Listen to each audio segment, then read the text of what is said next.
O Concello de Porto do Son acolleuse a liña de créditos en intereses do Instituto Galego de Vivenda e Solo para adquirir esta estrutura emprazada na zona do Outeiro. O obxectivo é destinala ao futuro centro de saúde, ao tempo que se elimina a edificación que supón un negativo impacto paisaxístico nun barrio que se está a rehabilitar. Estamos facendo un levantamiento topográfico desta estrutura.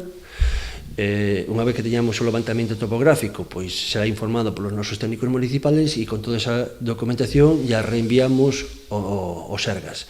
Si o Sergas nos dá o visto bueno, pois podemos poñelo como opción número 1, sin descartar a outra. Isto que evita? Bueno, pois este é un edificio que queríamos comprar sí ou sí.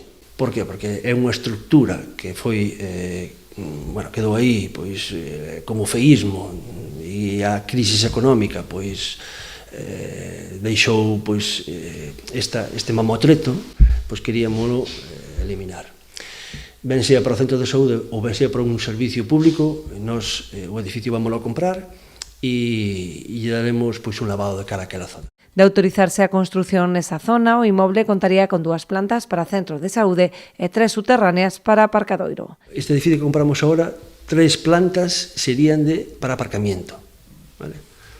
E as outras 2 restantes serían para o centro de saúde, porque no plan xeral de Porto do Son, cando aprobamos o plan, xa vai recollido que temos que tirar unha planta dese edificio, para que non estea, que non destaque moito na zona esta, non?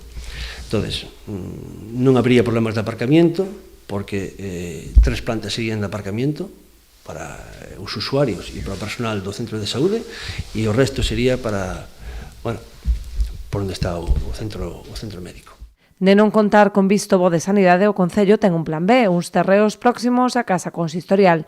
Sexa nun ou noutro, a intención da Administración Municipal é poñelo canto antes a disposición dos Sergas, xa que Porto do Son figura no nivel 1 de prioridade para a construción dun centro de saúde.